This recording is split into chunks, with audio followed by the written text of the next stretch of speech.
Everyone, and welcome to our NYCP beginning of year meeting. We appreciate you taking time out of your Thursday to join us, and we're going to be getting started in about 1 minute to give everybody a chance to get all logged in. So go ahead and get comfortable, find the chat box, as you will have an opportunity to ask questions throughout in the chat box. If you're not familiar with where that's located, typically if you look at the bottom of your screen, you'll see two little talk bubbles. If you click on that, that will pop open the chat box for you. And that's where you'll be able to ask questions as we go throughout our time together today.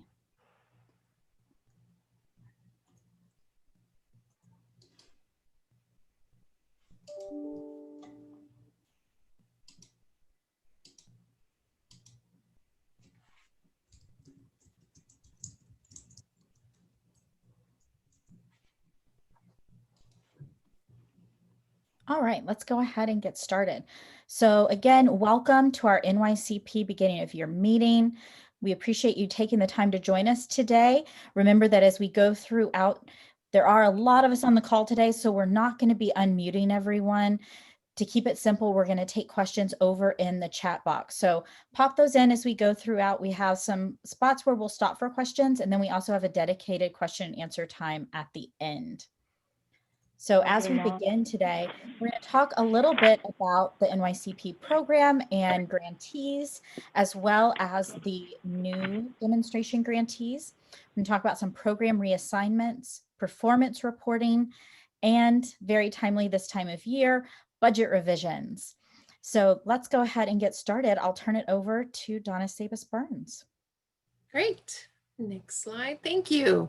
Good morning, good afternoon, wherever you may be. Thank you so much for joining us today. I see some familiar names, so some of you have been blessed with this portion of the presentation already. But for those who have not, thank you, and we welcome you back to another fiscal year, and happy to have you. For those who have not seen this, this is our new OIE organization chart.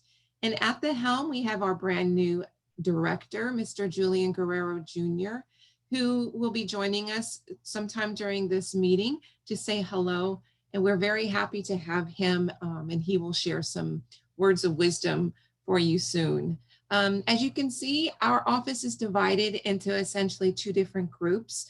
The formula team, led by their group leader, Dr. Crystal Moore, with some familiar names, I'm sure, for you: Annabelle Toledo, Wanda Lee, Dr. Marie Julian, and Tawanda Avery.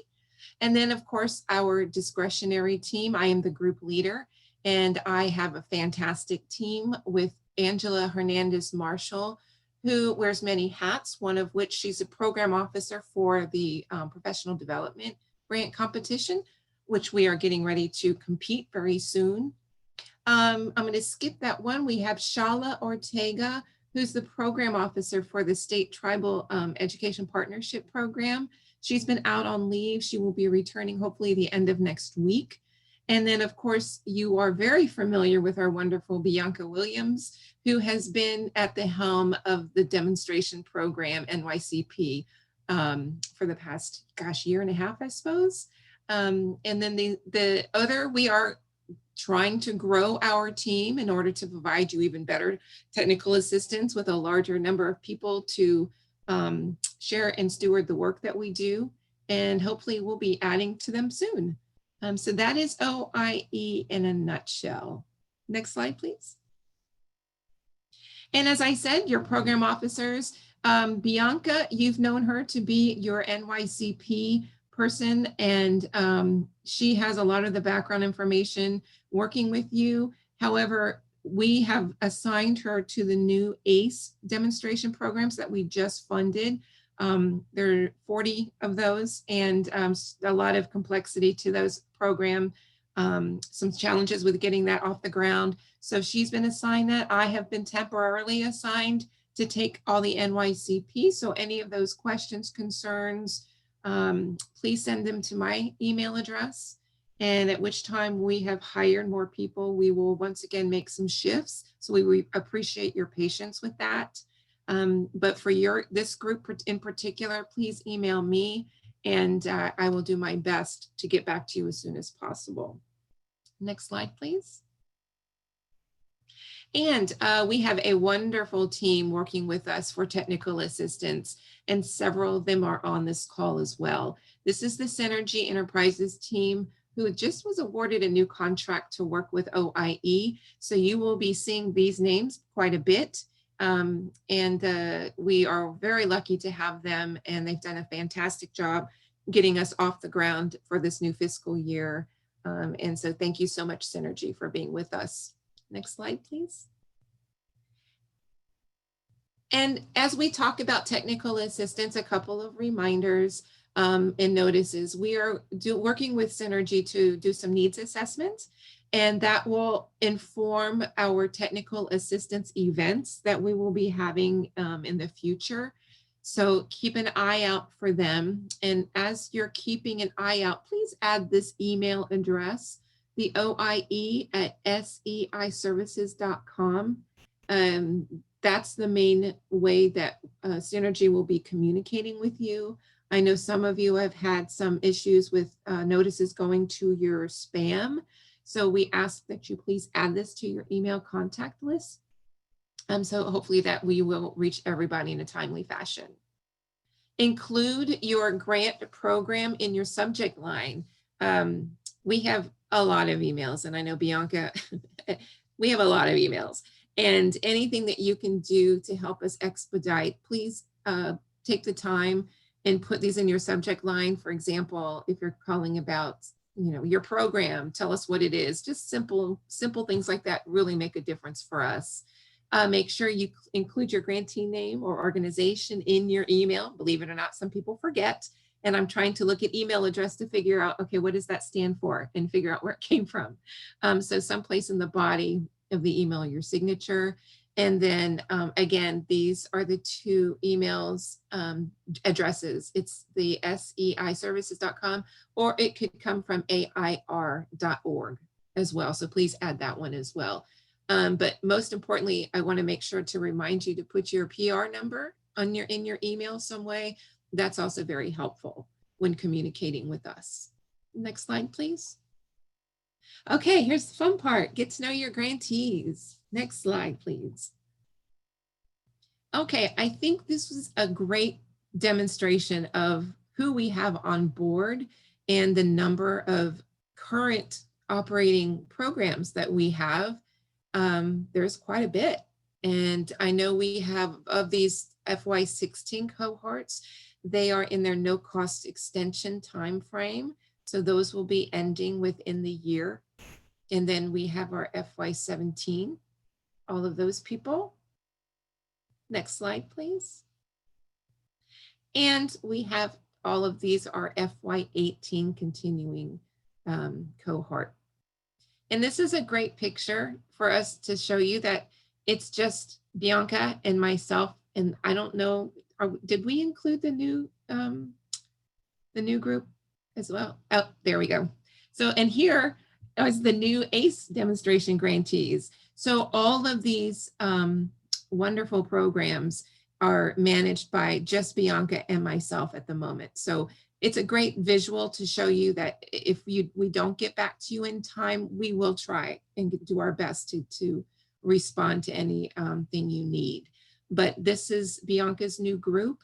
You can see some of these familiar names. And I know some of you have seen part of this this presentation because you are one of those new ACE demonstration grantees. And so congratulations to those winners too. Next slide, please. And this is a great visual that Synergy put together for us, and looking at all of our cohorts across the country. And we are so well distributed. It's exciting to see that. Alaska, you are well represented here and going across the country. And it's a great way to see and where we are doing such great work, or where you're doing such great work. Next slide, please. And just to give it to you in numbers, and we have continuing awards totaling 81 NYCP grantees. The new, as we said earlier, 40 of the ACE grantees in that particular program totaled $24.1 million that we got out the door. to fund these ACE programs. We do for this next fiscal year, you guys are it, the continuation awards. We are not planning on doing any new competitions for demonstration, no rulemaking or no tribal consultations. Things change all the time, but at this point, we do not have any plans for any new competitions for the FY21 year. Next slide, please.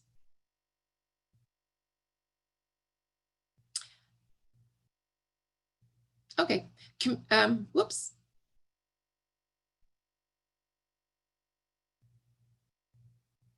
There we go. All right.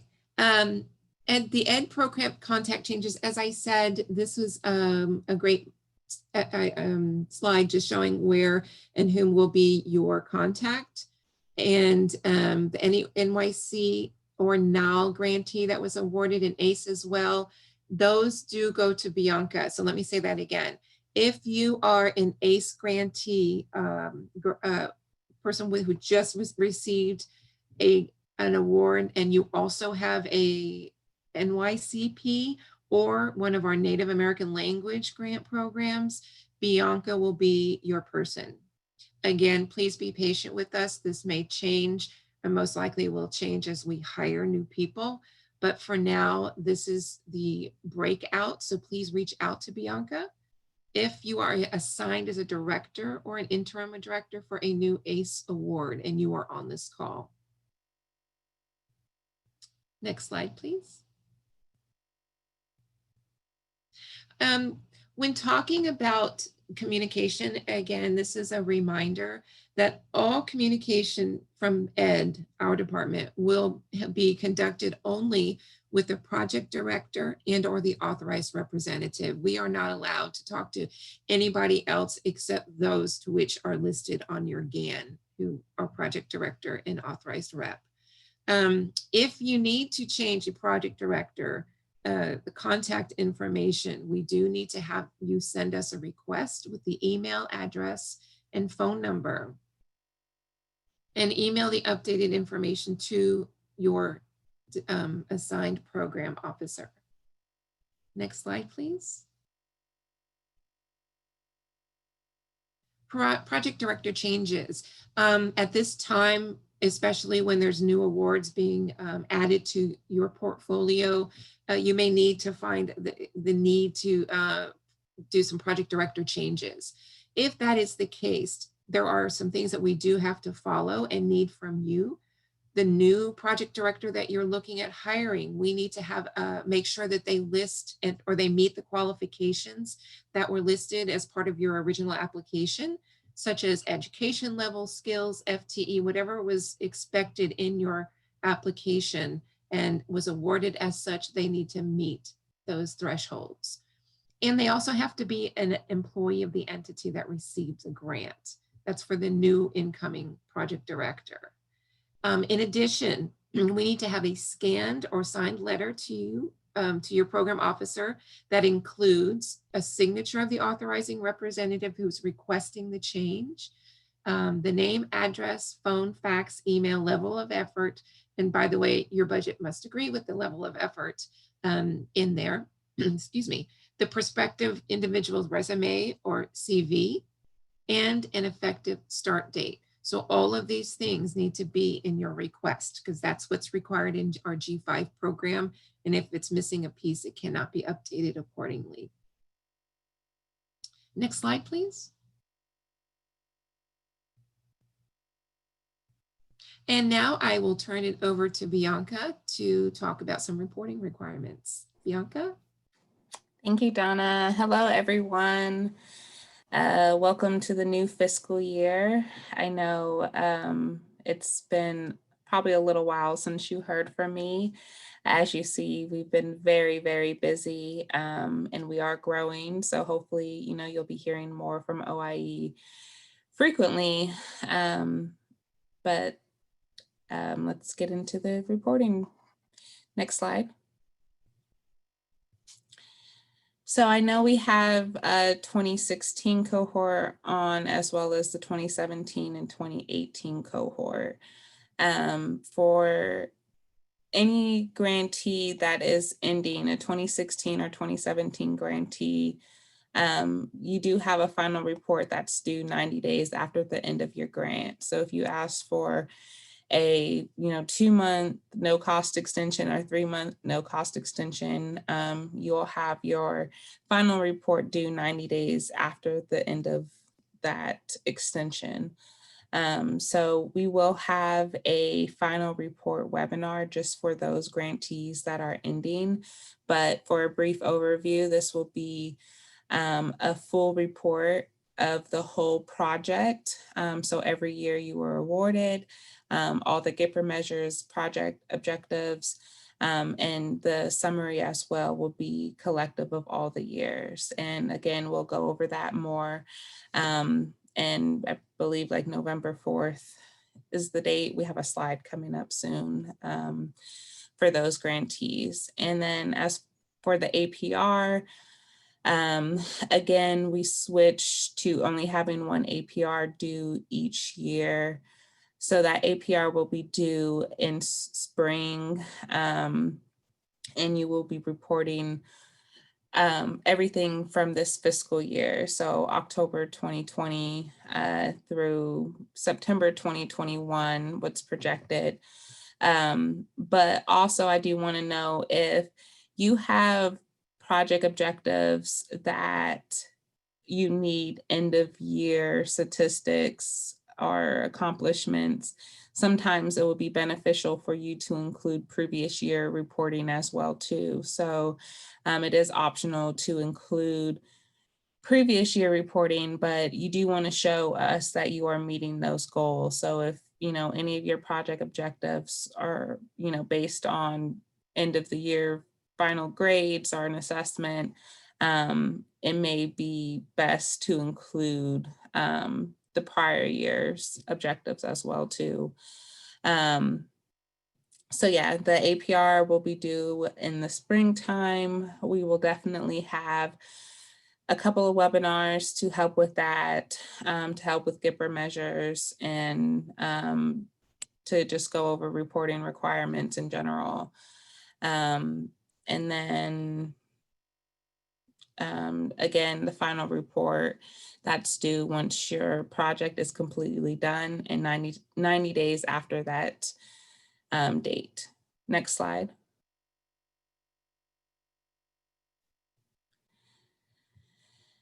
So these are the components.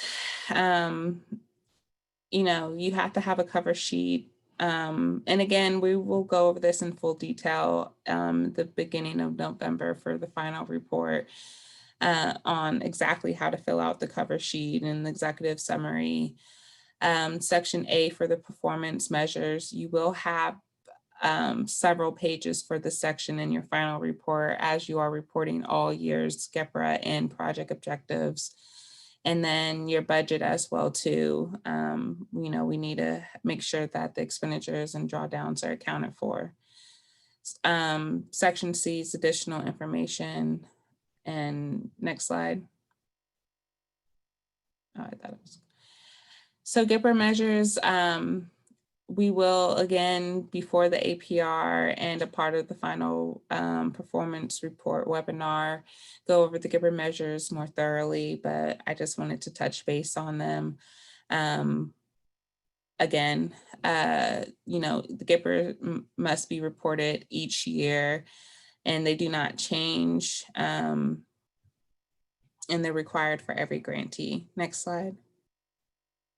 So these are our GPRA measures. The first one is the percentage of the measurable objectives. So this is what you described in your application, your goals for your project that's being met. So this, if you have 10 goals that you want to meet and 5 of them are fulfilled, then 50% would be the reporting number that you would put for this objective, this GPRA measure. The second GPRA measure is the increase in community collaboration. So this is the increase of collaboration to promote college and career readiness, what each of your projects should be designed upon within that community. So, this number may be the same each year. It may increase over the years, but that just depends on each project and community. Next slide. So project objectives are created within the application. So each grantee has different project objectives. They should match what's in your application. You should be reporting on the same goals that you agreed upon within your original application. Your project objectives should not change each year, and they must be reported on as well. Next slide. Here's a couple of reporting tips. You know, it's the beginning of the year, so it's always great to start making a plan to collect the data now. Start working on the APR. You know, this is, everyone's been a grantee already, so you know what to expect in the APR. So you can definitely get started and, you know, jotting down those accomplishments that are being made. And, you know, just keep a ongoing documentation of performance. Yeah, let your representatives and any officials that you need to sign anything, or fiscal officers, know that, you know, you have a report coming up, and that it's, you know, you need their help or information. Set up some time aside to work with them, and set up a budget tracking and communication. We will go over it again, but I definitely recommend getting the permission to see the drawdowns in G5, so you know exactly where you are, and you're making sure you're on track to spend all of the funds within the project year. Next slide. So for no cost extensions, there may be a couple of 2016 grantees that are on the call now that, you know, didn't request a no cost extension, but now as things are moving, they see they do need more time. We do know that this year has been completely crazy and nowhere near normal. So we are understanding that if you do need more time, we are being a little bit lenient and allowing you to request, you know, an extension if you haven't already requested that extension. You are able to get up to 12 months if you still have funds remaining and activities to complete. So please work with, you know, Donna or I, if whoever your program, your newly assigned program officer is, if you need that no cost extension. The same, you know, we're willing to work with you. We want to make sure the funds are being spent and goals are being met. It's our main priority. So, you know, let us know if you need some more time. Again, for 2017 grantees that are in their last year now, they just started their last year, we will not be looking at no cost extensions until, you know, after your APR. We hope that you plan this year accordingly to get as much done as possible. But at the end of the year, if you know that more time is needed, we do ask all ending grantees how much time and funds they have available. You do need to submit a new budget report for that remaining time, and it has to be approved by your program officer, but no cost extensions are pretty much provided as long as you still have funds and activities remaining. Next slide. So I know a lot of 2018 grantees received a supplement award, and I do want to spend a little bit of time to let you understand what that means. Unfortunately, no, this is not additional funding. No one just receives additional money for being a great grantee like you all are. But this money is just for front loading your last year. So this year, only 2018 grantees received that front loading amount. And not everyone, probably about half of the 2018 grantees. And this is just to make sure we're spending our funding, but it still needs to go, to appropriate funds that's already been approved. So this is just money for your final year. You cannot use those funds until October 1st, 2021. We still need to make sure that you're on track and receive the APR. But this is money that's just reserved. Do not draw down this money. Do not put it in a bank account. Just keep it in your G5 account. You will be able to use it in your last year. But this is front-loaded money. It's nothing additional. If you still have any questions about this, please, email Donna or myself. But yes, so I know a lot of people received that GAN, and I just want to make it very clear what that's for. And please do not spend it in this year. Please do not include it in the budget revision that we are requesting from you. Next slide. So here's the date, November 5th. I'm sorry, I said that. November 5th at 3 p.m. Eastern time. This is for the final performance report. All ending grantees will be invited.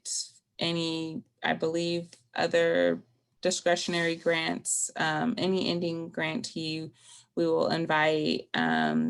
And if you have one of those short no cost extensions, that's a couple of months, anything probably less than 6 months, I would recommend you attending this webinar as well too. Please reach out to any of us, the technical assistance team or Donna or myself, so we can make sure that you're invited to this webinar. Again, we will walk thoroughly through the reporting guidelines and make sure that everyone has a clear understanding of what we're looking for.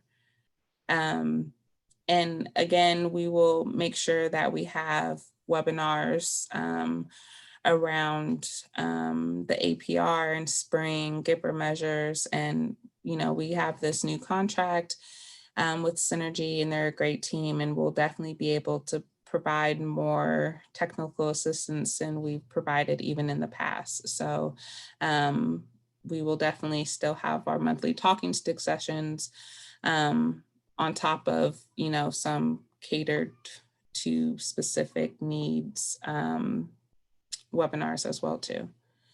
Next slide. So budget revisions. If you notice on your GAN, all of the funding was placed in other again, just like last year. So we are requesting everyone to submit a budget revision. I know a couple people have already submitted a budget revision to me. If I said I was forwarding it or if I'm already replying, that's great. But please make sure that you are including Donna, if Donna is your program officer now, for those budget revisions.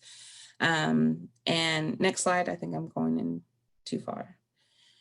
So I will send out a letter in G5 today as well, reminding you of this date, but budget revisions are requested to be due November 18th, which is in about a month. We will send out an optional budget revision form, which will be sent out with these slides as well today. And the most important part about submitting these budget revisions is reflecting any carryover or any reductions that you received. So please make sure that you are not going off of the amount on your GAN, because that does not show you your available balance. Please make sure that you're working with your fiscal officer or your ed program officer to make sure that you understand the available balance in G5. G5 shows you the amount available. Again, if you were front loaded this year, you would want to reduce the front loaded amount from that available balance to know exactly how much you have available for this fiscal year. Again, if you have any specific questions on that budget, please, work with your assigned program officer or your fiscal officer so you are aware of that available amount. So for budget revisions, you need to make sure that you're still meeting your goals in your application, and you're not changing the scope of your project. So, if you have extra funds from a carryover, that doesn't mean you can just, start a whole new program that you never talked about before because the community wants it or needs it. You will have to make sure that those funds are going to something that was already approved in your application. Again, all the applications are very competitive and go through a very thorough review process. So we have to make sure that, that process is honored by sticking to what we say in our application. And, there needs to be approval for certain line items, especially like key personnel and contracts. And yeah, we know that there's so much going on and changes that's needed. We're moving to distant learning and virtual learning. We know that COVID is playing a big part in our education. So we do know that there's budget revisions that's needed. Not everything needs prior approval. If you have funds and supplies, and extra funds and supplies from carryover, or because you didn't spend as much on ink like you planned and you want to buy more notebooks, you do not need my approval to buy more notebooks. We know if you guys, if this is what it needs to get to your goals, then you should be able to move forward with that. And then the same thing too with even like COVID, now we know we need masks and gloves or some sanitation needs. And if you do have funds already available and supplies for, the students you serve or the teachers that's under the grant, then definitely that is allowable and you can make those revisions without approval. But again, this budget revision I'm referring to right now is to make sure that you are accounting for any reductions that were made, and also any carryover that you have from previous years. So even if it's, from year one that you haven't spent supplies for, or in year two, you have for now that year one supplies and year two contractual is all year three's funding. We want to make sure that you're moving out of the thought that it's old money. It's now this year's fiscal year's funds. So let's spend this fiscal year, all these fiscal year funds. There are expiration dates on funding. So please make sure, funding's being spent, and anything that you do have planned for carryover that you're planning to spend it within this fiscal year, and working with your program officer on allowable costs for that. Next slide.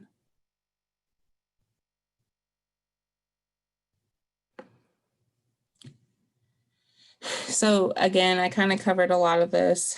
Carryover amounts are not included in your GAN. So you have to make sure that you're looking in G5 to understand your available balance. Because if there was carryover from previous years, that's not included in your GAN amounts at all. And then again, carryover, the funds don't have to be exactly in the same line item that maybe you thought the carryover came from. You are submitting a whole new budget.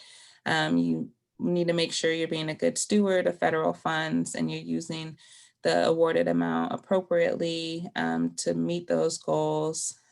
Also make sure that you're making regular drawdowns, like I mentioned. Funds expire, and as many of you may know, at the end of the year, if you have high available balances, it's very likely you'll receive a cut of your future funding because of your high available balance. We want to make sure that the funds that we are awarding are being spent and we're not wasting taxpayers' dollars. Just make sure that, we're using the funds reasonably to getting a good price for the funds. I know other programs ask for a lot of bids and quotes, a certain amount of quotes. There's not, unless it's an equipment item, we do not ask for, 3 different quotes or 4 quotes for items, but we do want to make sure that you're not, just using so much of your funds on an expensive item that's going to take away from other things that you can use the funds for to get to those goals. So please make good decisions. Please have good fiscal management. I know the people on the phone probably are not the same people drawing down or the fiscal officers. If you are fiscal officers, I'm glad that you are on the phone. But we do know that it takes a team to work together. So I please work with your fiscal officer and making sure that drawdowns are done accordingly, and especially before the fiscal year is ending. We don't want to see high carryovers. It's not just me that looks at it, it's the whole department. And we don't want OIE as a whole to look like we cannot spend funds. We know how to spend funds. I'm sure you guys have ideas and ways to spend the money. If you have a question on how to spend the money, please work with the program officer to get the funds spent. We don't want to give any money back to Treasury, so we just want to make sure that the funding is being spent on our Native students and going to good use. Bianca, if I could just follow up on that too, that sometimes you will see the high carryover in a certain area, and if you want some ideas and thinking outside the box of ways to spend it. Some people think, oh, I had this out specifically for a camp, a summer camp, and it got canceled because of COVID. Of course, we are happy to create and be creative and thinking outside the box to help you come up with other ways of meeting your grants and objectives while also trying to spend those money. So again, reach out to us. We're happy to brainstorm with you if you're stuck in how to spend money. We have no problem figuring out ways to spend money. Thanks. And I'm sure your students have many ideas as well too, but yeah, let's make sure that we're spending every dollar. And again, there's only a couple of line items that really needs my approval, but let's just make sure that funds are being spent. And again, I know, especially in the tribal environment, sometimes you have all these ideas and there might be a hurdle or someone that just won't support it. And if you need Donna or myself to get on the call with you, to have a talk with any tribal leader or fiscal officer to help understand what we're doing or what's allowable, please. That's what we are here for. We don't, want to put you up against a wall or put you in a tough corner or anything like that. So if there's any time, you would like to set up a conference call with, anyone who's feels like, a hurdle in getting activities done or spending funds in your grant, please reach out to myself. And if it takes Julian, our new director as well too, I'm sure he will step in, but we are here to support you. Next. And Bianca, we had one quick question on the carryover. Okay. Someone was asking if they could use carryover to purchase additional computers. So most likely, yes, you can. Just make sure that any purchase is still towards a goal, or you're still able to use it. And it's for the students that you're serving or the staff on your personnel for this grant as well. So we can't purchase equipment or computers or supplies for anyone that's not written into the grant. And Everything definitely needs to be fair and documented. So you can't just purchase one computer for one student and not have enough funds or availability for other students. So if this is something that, you know, you're doing, or it's going to take up a huge amount of funds, maybe we need to work it out or think about it. But generally the answer is yes. There's nothing to prohibit you from purchasing computers. A lot of applications probably written in computers, but we do know, you know, with COVID and all of us trying to have a healthy and safe practices to deliver educational services, that may be your new way to get to students. And maybe now you don't need transportation costs because you're not able to meet in person, and you want to transfer those funds to purchase computers because now you're meeting online. That is completely allowable. We know that that transition is happening a lot, and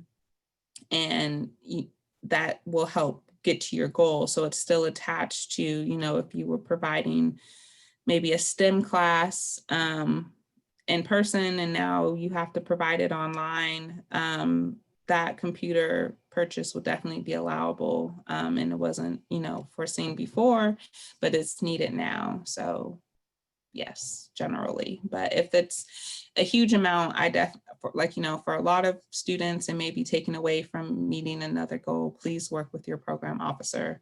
I know, you know, not every grantee is the same. I don't know if the question came from, you know, a huge school district that serves thousands of kids and all of their funds will be going to computers. If it's a large expense, you know, I would definitely put it in your budget revision, but work with your program officer if there's any questions around there.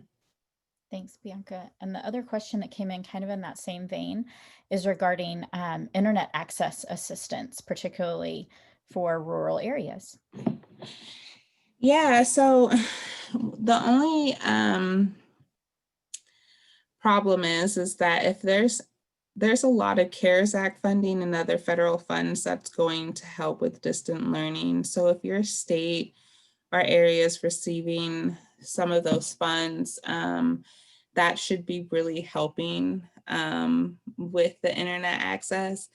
I do know that particularly there was one grantee who only had a couple of students who needed hotspots. So they were able to provide it, but again, it didn't take up a huge portion of their budget. I know that can get pretty pricey as well too. And we just got to make sure that that purchase will still help reach your goals. So, you know, again, I can't say like my answers fit every single grantee. I would put it in your budget revision if you can still make sense of making the purchase, and then your program officer will work with you on that. All right. And then we had one final one, and then we'll keep the others for our Q&A time period. But the other one was regarding, is there anywhere in writing that says that carryover can be used in year 3 once the budget revision is approved? Their fiscal office is concerned that the budget period indicated on each GAN is passed, and so not allowing them to use those carryover funds. So they were trying to find something in writing that would show their fiscal office they can allowably use those carryover funds. Yeah, so we don't have anything right now in writing, but again, I would reach out to your assigned program officer, and if we need to write a letter, we definitely can do that to state that. Again, I come from a Native community and I've been working with Native programs for a really long time. So I understand some of the obstacles. And if you ever need, more information from us or even a call or a letter, we can definitely provide that on, for those circumstances. Great. All right, I will move us to the next piece and keep the rest of the questions for our Q&A.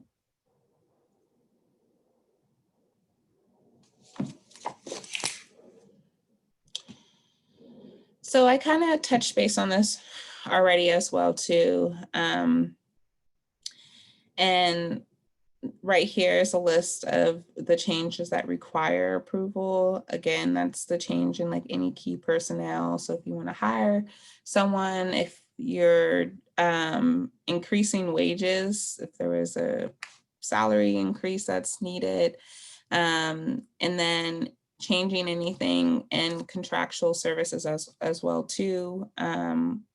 We will need also approval for equipment. Equipment's considered anything over $5,000 should be in the equipment line item, so per item. And then travel as well too. So if you're taking from any of these, requires approval. But of course, you know, again, that supplies line item is very flexible, and other as well too, you know, so you be good stewards, make sure that, you know the best way to spend your funds. But if it's, you know, a big change, please let your program officer know. We take budget revisions throughout the year at any time, besides in September. So next slide. So I hope all of you appreciate the monthly talking sticks as much as I do. I know, you know, being super busy, this is the only time that I really feel like I fully dedicate to you all. And it's a time for me to learn about the programs and get to know the directors, as well as have a platform to share the same information, kind of like we're doing now. So we will continue having those monthly talking stick sessions with Synergy. They will be sending out the announcement, I believe, today. This will be every second Thursday of each month at 2 p.m. Eastern time. So our first one will be November 12th. And you know, sometimes we might ask you again to be a spotlight grantee. You know, it's not just for us to speak to you. We love learning from you guys as well. You guys learn from each other. So I like that we just have a platform where we all can share and learn together. So please, I definitely hope you guys can join us and you will participate in our monthly talking stick sessions. We will also have it with ACE as well. We will use the platform to have breakout sessions. So if there is any particular information that needs to be separated from NYCP, we will do that in separate breakout sessions, but we will all come together and get to know each other and be one happy family each month. Next slide. So unfortunately, our project directors meeting will be virtual. I definitely was trying to wait this out, and you know, I had so much fun at our last project directors meeting. I hope you all did too. So we will definitely try to make it as fun as possible virtually. But it will be in the spring, and with all of our discretionary grants, the date will be coming soon. In future years, of course, we hope that we can meet in person and do something similar.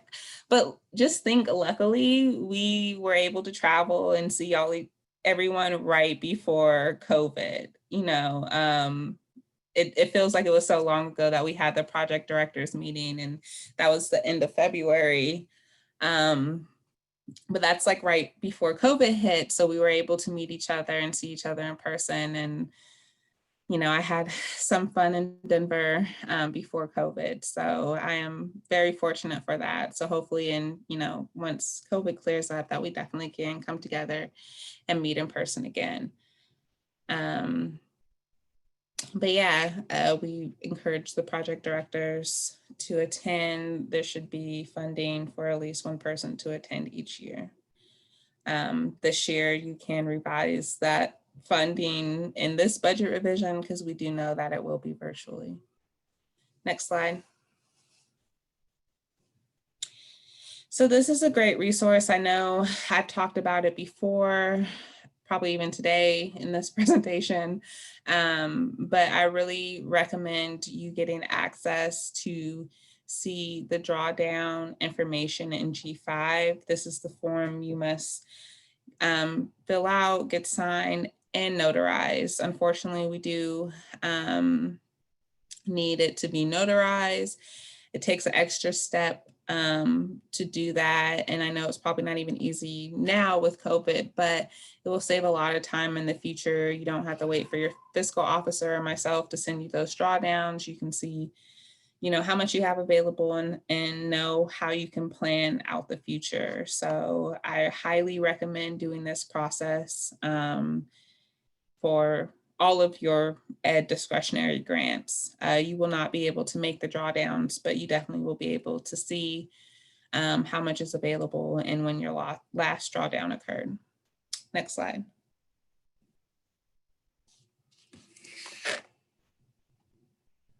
And now I will turn it to our new director, Julian.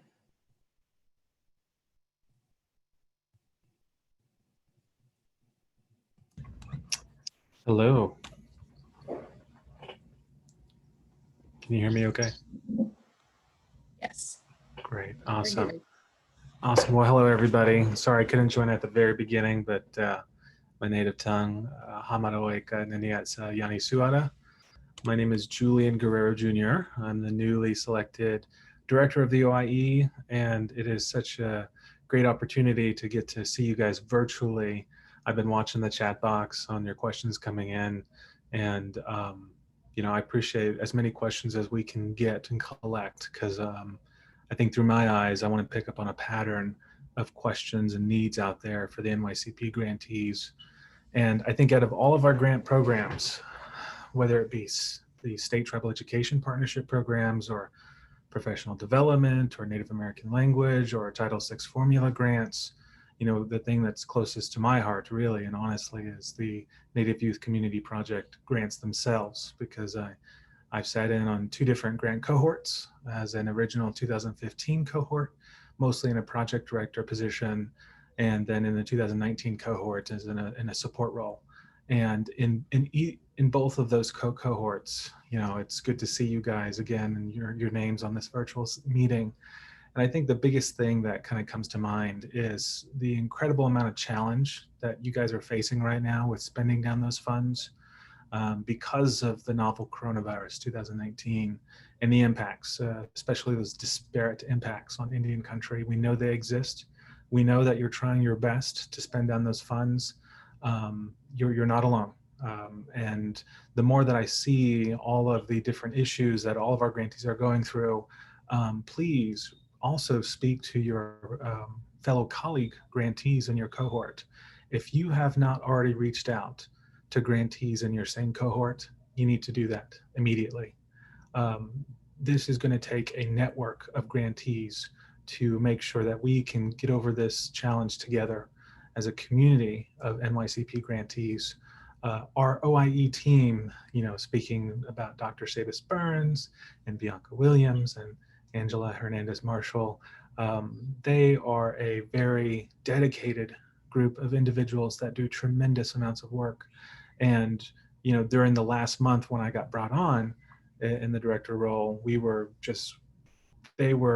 shouldn't say we, because they were doing all the work, but they were spending weekends just trying to get grants awarded and get GANs processed and get letters out and take your questions and just prepare these presentations, contracts, our new synergy partners as a contractor.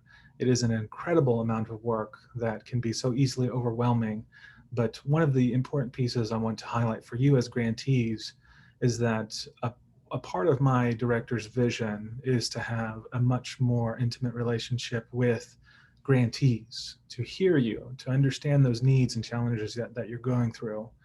And it's important that you come to these talking stick sessions, because it's an opportunity for us to identify those patterns, identify those needs and challenges, because we also have a job at the program office for the Office of Indian Education to communicate to our colleagues, whether they be in the evidence-based practice shop, or the general counsel shop, or the other areas throughout the department, they don't directly interact with the grantees all the time.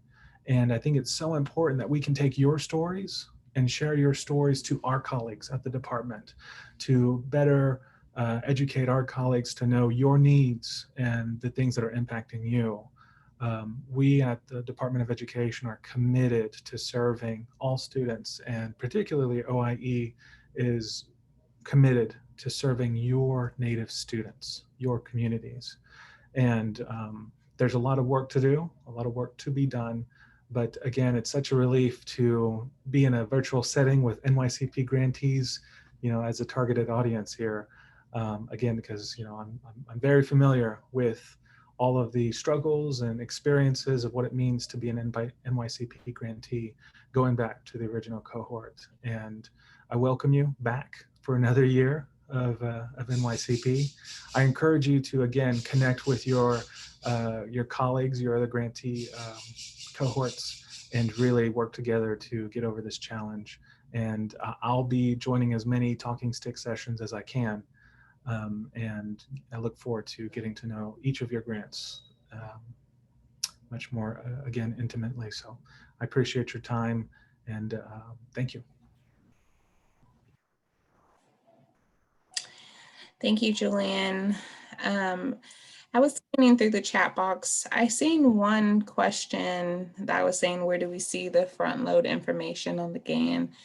If you received front load, you would have received a separate supplement GAN. So it's very clear, it's a supplement. It wouldn't be a part of your continuation award GAN. It's completely separate. So yeah, if you have any other questions about that, please reach out. I know we have 3 minutes left, so if there are any other questions that's burning, we definitely can answer them. Again, things are slowing down now, and I do have some additional help to respond back to grantees. So, we are here for you. Again, I feel like I apologize to you all every single time I'm on here. Like Julian said, we definitely, this last 2 months have been very crazy, submitted a lot of overtime on the weekends, and, we were all on call sometimes at 10 p.m. at night. And then, on top of everything, as far as distant learning with my child and starting law classes for myself, it's definitely been super busy. But we are getting more personnel soon. I think 2 more people should be joining. And then Julian and Donna joined recently as well too. So we are growing. Please be patient with us. I definitely feel bad because I do know that you guys deserve the support from the program office, and you guys are doing the important work, and I'm honored to support that. So please don't think I'm ignoring you or it's not important. It's super important. Please, if there's questions that still have not been answered, please send them again. You can send them to Donna or Julian. We are here for you. We just are super busy and a small team. So thank you, everyone. Are there any questions that were not? Yeah, we do have a couple of questions. I did want to, as we're finishing these last few questions, pop up our wrap-up poll so that everybody can go ahead and fast finger their answer into that while we're doing the last couple of questions from the chat box. One of them is, since students cannot attend field trips and may attend virtual field trips at their school, are we allowed to purchase food or snacks with grant funds? So that's always a tricky question with food and snacks, but if it's completely necessary, like if, they're going to be at a virtual event for hours and there's no food in sight, then yes, you can provide snacks. But yeah, we don't want to make sure that a large portion of our funds going to food when there are other federal programs that provide supplement funding for food. And the cost principles everyone should have. If not, we can always send out links to uniform guidelines and cost principles to help make those decisions, because a lot of those answers can be found in that documentation. And so we can possibly, Sarah, get together and get an email with those links. That would be great. Yeah, we can include those when we send out the slides. Perfect. Thank you. Great. Well, and then it looks like we've done great on answering the poll. We are going to post the link to our formal feedback survey in the chat box. It takes approximately 2 minutes to complete, so we'd appreciate you doing that. And then we'll do just 1 or 2 more questions, and then if we need to follow up after the event. There was a question about, they know that y'all are short-staffed right now and very busy, but is there any idea on the turnaround time on a grant revision or modification for year 3? Well, I don't want to commit to an exact time frame, but if you send it to me, I promise to do my best to take a look at it. I do have others that are in the queue. So if you could just send it to me and I will do my best. And if you need it by a certain deadline, that would also help me with my timing. If you can give me a deadline, that would help. Perfect. So to follow up on that question too, we put the deadline for November 18th for the budget revisions, but if you can submit them earlier, if you already have one ready, you can submit them. We will be sending out the optional form you can use. If you already have the access to see G5 or your fiscal officer showed you G5, please send it earlier.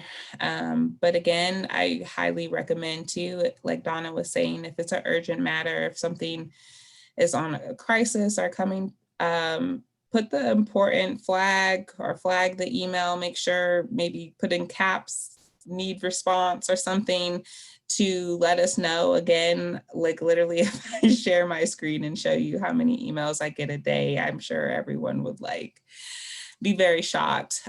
So yeah, sometimes, we do miss email. So please make sure that we don't miss it if it's really important. But yeah, and hopefully we get some more staff soon. So, this will be expedited, but we do know that there's very important things. And again, especially if it's those supplies line items are not one of those personnel changes or you're not buying equipment or something like that, you guys are able to make purchases, but we just have to be aware of the budget as well too. So don't let us hold you up from making some of those changes that are already within the same line item.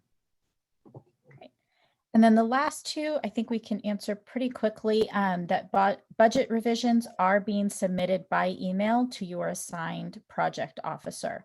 So whether that's Bianca or Donna, you will submit those via email. So that's that one off the list. And the other one being mentioning that official communication only goes to the project director of record on the GAN, and if they have a project coordinator who's responsible for day-to-day, can they be copied? I know previously we had talked about that's not feasible on information from the program office because G5 doesn't allow a way to keep track of that.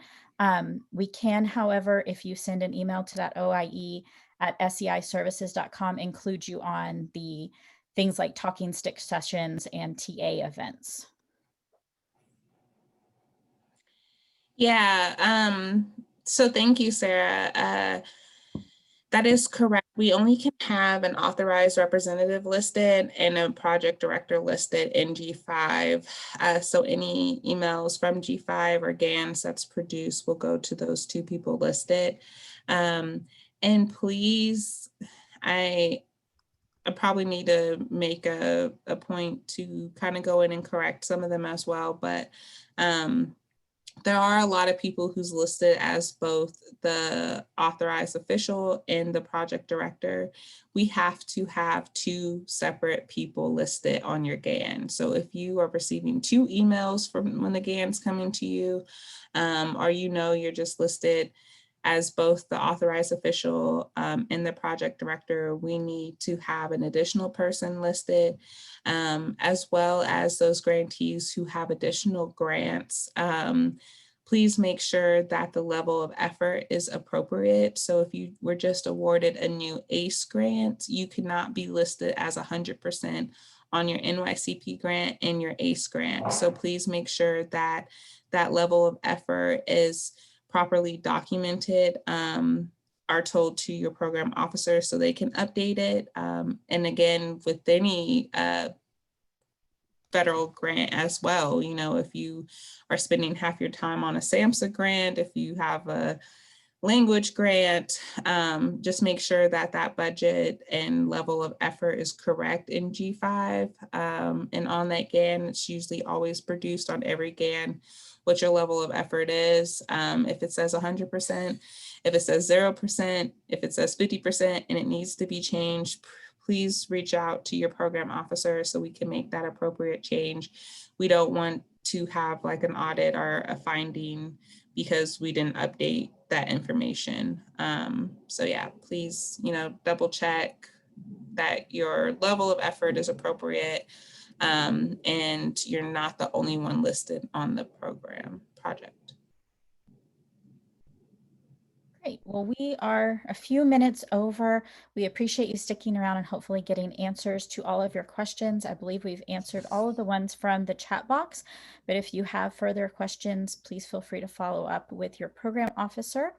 We will be sending out the slide deck, the budget revision form, the G5 view only access form, and then links to the uniform guidance and cost principles. And then we'll also send out those invites to the upcoming talking stick sessions and for those that it applies to for the final performance reporting webinar. We appreciate you taking your time with us today, and we will go ahead and wrap up and send you off into the rest of your Thursday. Thanks, everyone. Yes, thank you, everyone. Enjoy your day. Thank you.